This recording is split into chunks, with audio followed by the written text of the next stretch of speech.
Assalamualaikum warahmatullahi wabarakatuh. Jadi kali ini pas soal MotoGP lagi, menurut penulis MotoGP itu iya perlu diboikot ya, karena MotoGP itu menghalangi perkembangan motor ya, teknologi motor. MotoGP itu penuh ketidakadilan ya.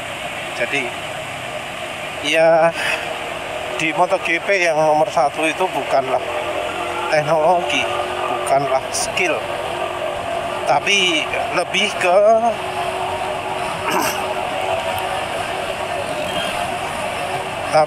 ke politik.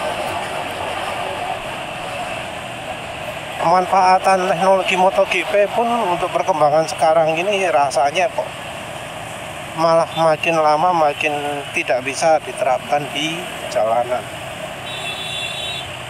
Contohnya soal winglet. Ya, winglet ini merupakan salah satu contoh di mana MotoGP itu nggak konsisten. Bahwa MotoGP itu terlalu memihak ya. Katanya aerodinamika itu harus dibatasi gitu ya. Tapi yang namanya ya dulu ya, winglet untuk di bawah swing arm kok malah tembus gitu ya. Padahal sebelumnya ada yang dilarang, tapi ketika yang melakukan Ducati kok malah dibolehkan. Kalau nggak salah Aprilia yang lebih dulu ya, Aprilia menunjukkan dilarang. Winglet itu kemudian ya makin lama makin banyak ya, yang depan makin liar, yang belakang makin banyak juga. Dan ya penulis memang nggak ngikutin yang perkembangan yang akhir-akhir ini ya, karena terus kadang merasa kecewa ya. Merasa kecewa karena kok lebih banyak di politiknya gitu ya. Penulis ya sebagai orang yang ngikutin komentar-komentar dari MotoGP kok arahnya gini gitu loh, mengecewakan sekali. Jelas sekali bahwa Dorna itu memihak ke Ducati. Entah mengapa ya, kalau misalnya memang mau dipakai teknologi, kenapa nggak dibolehkan yang dinamik misalnya. Jadi aerodinamikanya dibuat dinamis seperti yang terpasang pada Honda CBR 1000 RR itu. Sekarang Honda CBR 1000 R-nya berapa belakangnya ya? Terakhir penulis tahu 4, sekarang sudah 6 apa 7 barangkali.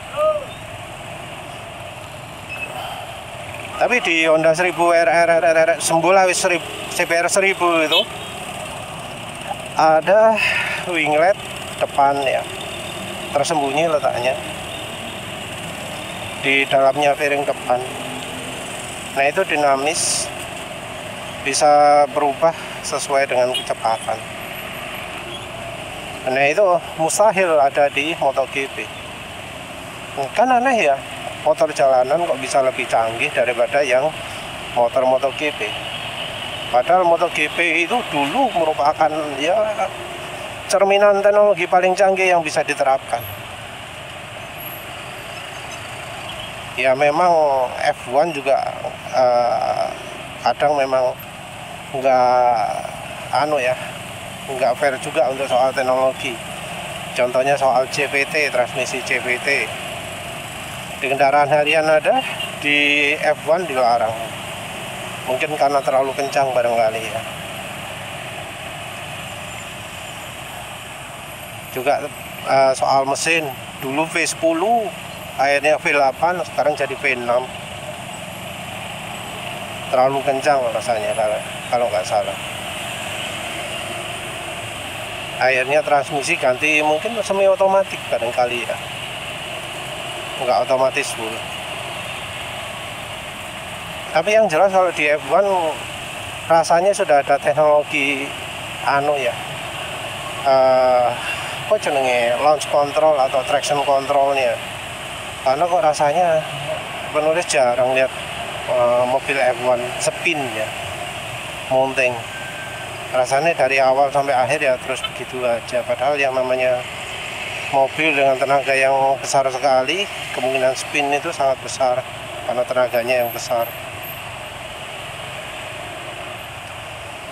Nggak ada kelihatan yang kayak di drag race gitu, mobil sampai mounting ya, karena terjadi apa istilahnya torque drive apa lah ya.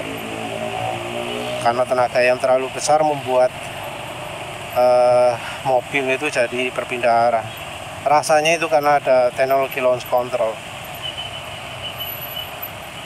Nah, teknologi traction control atau launch control ini rasanya nggak ada ya, nggak ada di MotoGP. Nggak ada itu maksudnya teknologinya terlalu kuno. Jadi kalau kita lihat cuplikan-cuplikan itu ada contoh di mana motor itu mounting pada saat start. Ada contohnya Mark, ada contohnya sopo lagi gitu ya. Pada saat start itu mounting. Pada saat itu motornya Honda.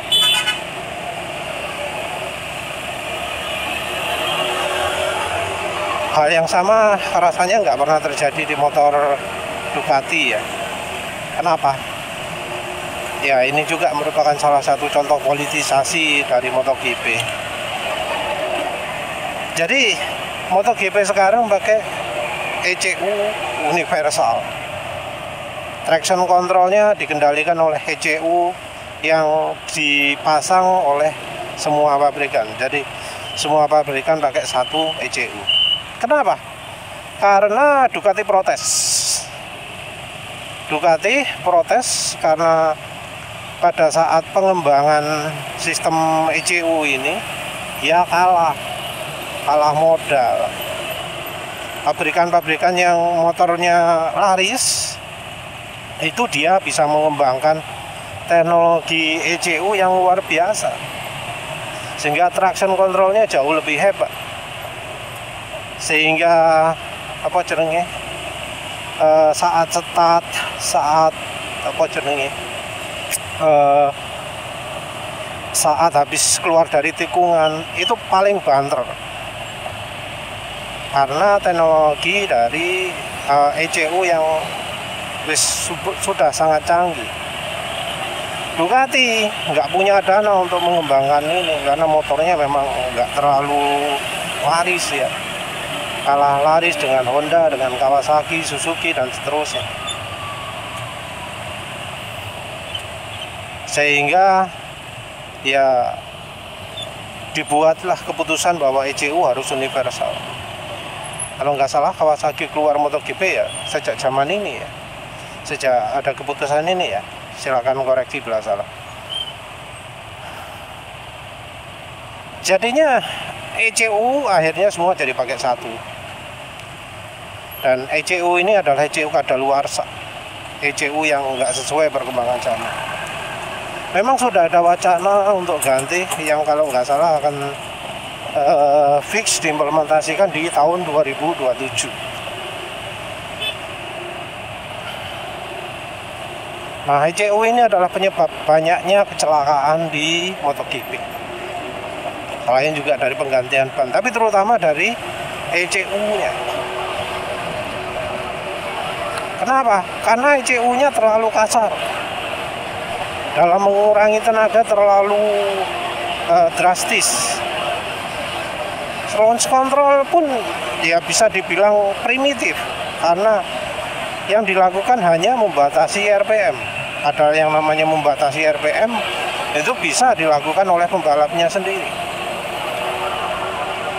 Jadi oleh karena itu pada saat hujan ya bisa terjadi pembalap itu saat start bisa mounting. Kadang juga motor bisa wheelie, bisa standing pada saat start. Nah, ini merupakan suatu kesalahan yang fatal. Karena motor start standing itu bukan tanda yang hebat, tapi tanda loss controlnya buruk. Harusnya ban itu tidak boleh sampai terlalu tinggi. Karena kalau terlalu tinggi, akselerasinya nggak maksimal. Jadi gimana caranya ban depan itu paling nggak terangkatnya nggak terlalu banyak. Mungkin cuma 10 cm lah maksimal. Nah, kalau sampai terlalu banyak, pasti ketinggalan. Dan ya ini kita kadang bisa lihat ya, yang standing itu kelihatan ketinggalan dari yang lain. Nah, ini juga ya yang membuat munculnya trik goblok-goblokan gitu loh. Untuk mencegah wheelie ini, kemudian muncul yang namanya red head, alat pengendali ketinggian. Jadi motor itu bisa dibuat depro ya, motor bisa dibuat rendah. Jadi pada saat awal, pada saat menuju garis start, itu pembalap ngerem, remnya itu nyangkut. Remnya itu nyangkut, jadi bukan remnya yang nyangkut, tapi suspensinya yang nyangkut. Jadi begitu mendelep, jedek, gak balik. Tujuannya apa? Tujuannya adalah biar pada saat start motornya depro, motornya bagian depannya curam gitu. Ketika curam gitu, motornya bakal lebih sulit wheelie, lebih sulit standing ketika start.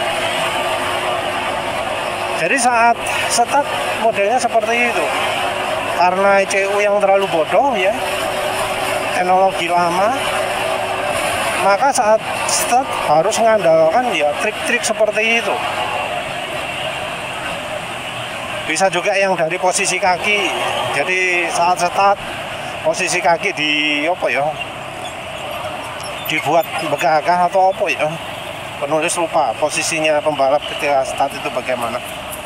Tapi gimana caranya bagian ban depan itu biar nggak ngangkat. Nah, segitu primitifnya ECU-nya sampai butuh aksi seperti itu. Nah, kalau di WSBK, di mana teknologi ECU-nya nggak dipolitisasi, bebas kan, nggak ada ya aksi-aksi seperti itu. Hebatnya ECU satu dan yang lain bisa dilihat dari seberapa tinggi ban depannya naik.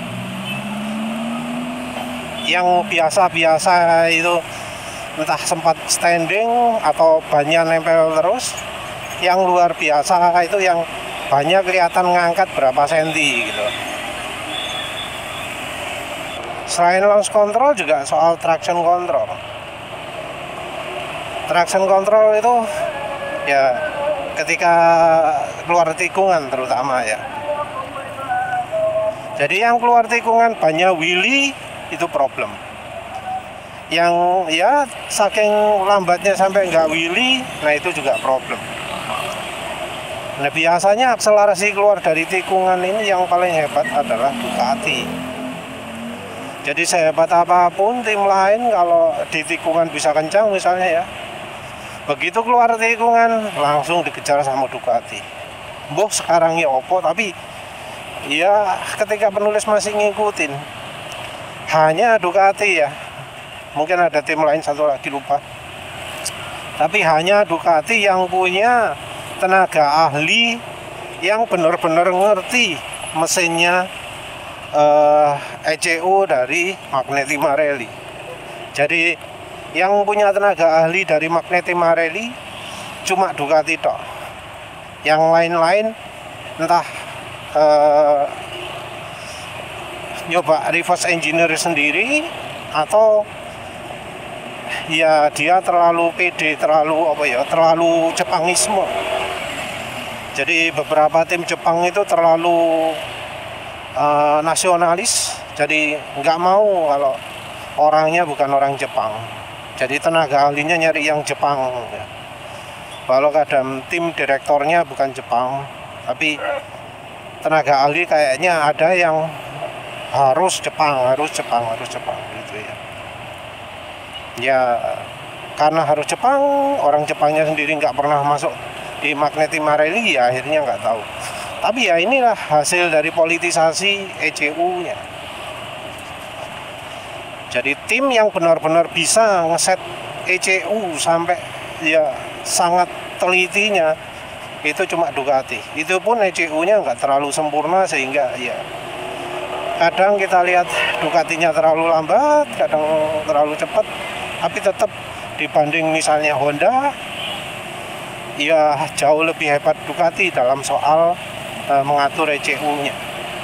Jadi soal tenaga barangkali sudah cukup, tapi karena ECU-nya ini yo Tarsan ya istilahnya, diatur dengan cara akal-akalan yang kacau, ya akhirnya nggak bisa maksimal memanfaatkan tenaga ini. Jadi kalau sudah levelnya balapan dengan tenaga yang luar biasa besar, sangat-sangat membutuhkan kemampuan dari ECU untuk bisa mengendalikan tenaga motor. Jadi bahkan ada ya kejadian di mana dengan bobot yang lebih berat, motor WSBK bisa melakukan lap lebih cepat daripada motor MotoGP. Bisa terjadi seperti itu karena ya motor WSBK-nya punya kemampuan mengendalikan tenaga motor sehingga bisa paling optimal. Jadi pada saat akselerasi bisa paling pas tenaganya. Sementara itu di motor MotoGP entah terlalu sedikit atau terlalu banyak, yang kalau terlalu banyak membuat ya motornya nggak bisa kencang karena motornya jadi standing atau wheelie. Nah, soal pengendalian tenaga ini juga membuat motor MotoGP jadi jauh lebih mudah jatuh. Jadi engine brake itu diatur oleh ECU juga. Yang bikin berbahaya adalah karena engine brake-nya angin-anginan, kadang besar, kadang kecil. Padahal yang namanya balapan itu penting sekali konsistensi. Konsistensi atau misalnya kalau berkurang atau bertambah terjadinya perlahan-lahan. Seperti misalnya brake fading ya, itu terjadinya perlahan-lahan. Oleh karena itu di tuas remnya itu ada pengatur yang bisa diatur secara cepat, sehingga kalau pembalapnya mendeteksi terjadinya brake fading bisa diatur sendiri tuasnya, tapi nggak terjadi mendadak. Jadi misalnya tiap 2 lap dikurangi 1 klik gitu. Nah, ini engine brake nggak konsisten, terutama oleh motor Honda ya. Jadi motor Honda termasuk yang Jepangisme juga, nggak mau pakai tenaga ahli luar, seluar Jepang ya. Nah, sayangnya mereka nggak bisa ya membuat settingan ECU yang optimal. Jadi setelannya mesti kacau. Jadinya apa? Jadinya ketika ngerem kadang terlalu kuat, kadang terlalu lemah. Dan karena angin-anginan ini kadang ngeremnya jadi berlebihan yang membuat motornya jadi jatuh. Jadi ya perilaku motor yang nggak konsisten ini membuat motornya berbahaya. Banyaknya kecelakaan di MotoGP ini terjadi ya salah satunya karena ECU.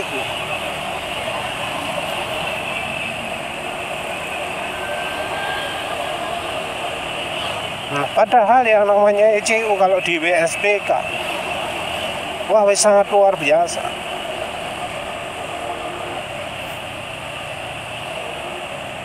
Jadi bahkan sampai daya pengereman pun kalau nggak salah pakai ABS-nya, ABS yang sudah model balap. sangat-sangat membantu pengereman. Jadi di WSBK itu pembalap yang jago ya sering menang. Kenapa?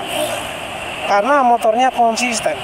Pembalap itu nggak lagi disibukkan oleh upaya-upaya untuk mengakali kelemahan-kelemahan dari ya ECU yang terlalu kuno, ya, rem yang terlalu kuno. Gitu. Jadi pembalap bisa fokus ke balapan saja. Jadi walau motornya lebih berat, WSBK itu motornya kencang. Misalnya beda berat sampai 40 kilo gitu kalau nggak salah ya. Motor WSBK itu bisa lebih kencang. Padahal ya tenaganya motor WSBK juga ya jelas kalah ya daripada motor-motor GP. Soal kerumitan ini ada contoh dari Sopo itu. Pembalap Ducati ya yang cerita penggunaan ride height device, alat yang mengatur tinggi motor.